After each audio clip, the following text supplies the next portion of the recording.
মিডিয়ায় হাদিকে যেভাবে দেখানো হয়েছে সেটা ঠিক না। হাদি কবিতা লিখত সীমান্ত শরীফ ছদ্মনামে। তার একটাই কবিতার বই আছে। বইটা সে উৎসর্গ করেছিল তার বাবাকে। উৎসর্গপত্রে সে লিখেছিল, যার ডাকে লাল হয়ে ওঠে শিমুল বাগান, ঝড়ের রাইতে আজও কানে বাজে আব্বার আজান।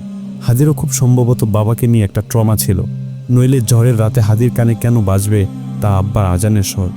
উইকিপিডিয়া বলছে হাদির বাবা ছিলেন একজন মসজিদের ইমাম। যে বা যারা উইকিপিডিয়ার লাইন দুটো অন্তর্ভুক্ত করেছেন তাদেরকে কৃতজ্ঞতা।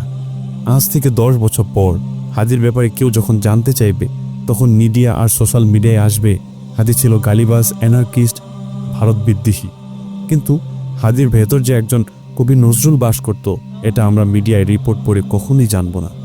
ঢাকা শহরের চাঁদাবাজ মাফিয়াদের বিরুদ্ধে হাদি যে সাহস করে দাঁড়িয়েছিল এই খবর কেউ কোনোদিন খুঁজে পাবে না। বারবার মৃত্যুর হুমকি পেয়েও ঢাকা শহরের বুকে একজন মেরুদণ্ড সোজা করে বক্তৃতা করত, ঝাঁকড়া চুল ঝাঁকিয়ে এই শহরে তুলত দ্রোহের আগুন। মিডিয়া কত সুনিপুণভাবেই প্রসঙ্গটা এড়িয়ে গেল। হাদির ঘটনায় আমি ভয় পেয়েছি। আমার এক ঘনিষ্ঠ বন্ধু গুম হয়েছিল শেখ হাসিনার আমলে। আমি রাষ্ট্রের অনেক গুরুত্বপূর্ণ লোককে ব্যক্তিগতভাবে চিনি। সেই বন্ধু গুম হওয়ার পর আমি প্রত্যেকের সাথে যোগাযোগ করি এবং তারপর ভীষণ চমকে উঠি।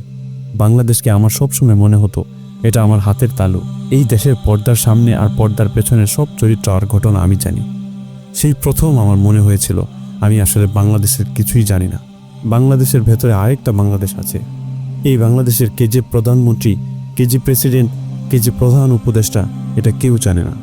শেখ হাসিনা পালিয়ে যাবার পর আমার মনে হয়েছিল এই বাংলাদেশের ভেতরে সিক্রেট বাংলাদেশ বিলুপ্ত হয়েছে। হাদির ঘটনার পর আমি অনেক জায়গায় টোকা দিলাম। আমার মেরুদণ্ড বেয়ে ঠান্ডা একটা শিরশির অনুভূতি হচ্ছে। না, ভুল। বাংলাদেশের ভেতরে সেই সিক্রেট বাংলাদেশ আজও আছে, ডার্ক ওয়েবের মতো। সেই বাংলাদেশের কিছুই আমি জানি না। হাদিকে যেভাবে আক্রমণ করা হয়েছে এইরকম নিখুঁত আক্রমণের ঘটনা বাংলাদেশে বিরল। ক থেকে চন্দ্রবিন্দু পর্যন্ত পুরো পরিকল্পনা এত নিখুঁতভাবে করা হয়েছে, এটা নিয়ে যত ঘাটাঘাটি করছি বিস্মিত হচ্ছি। এবং শেখ হাসিনা আমলের সেই পুরনো ভয়, সেই পুরনো ভোতা অনুভূতি আবার ফিরে আসছে। আমি এটাকে কোনোভাবেই বিচ্ছিন্ন একটা ঘটনা ভাবছি না। হাদির ঠিক সাপের লেজে পা পড়েছিল, কাজেই হাদিকে মরতে দিয়েন না। আমি হাদির শারীরিক আয়ের কথা বলছি না।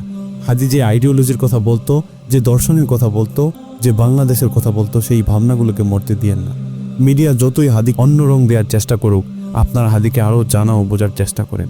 আমি মনে করি না হাদির আততায়ী একজন। আমি মনে করি এটা একটা জয়েন্ট ভেঞ্চার, একটা গ্রুপ ওয়ার্ক। এই গ্রুপে মিডিয়া থেকে মাফিয়া সবাই সংশ্লিষ্ট। আই রিপিট, সবাই সংশ্লিষ্ট। আমি এই গ্রুপের নাম দিয়েছি Sheikh Hasina private limited company.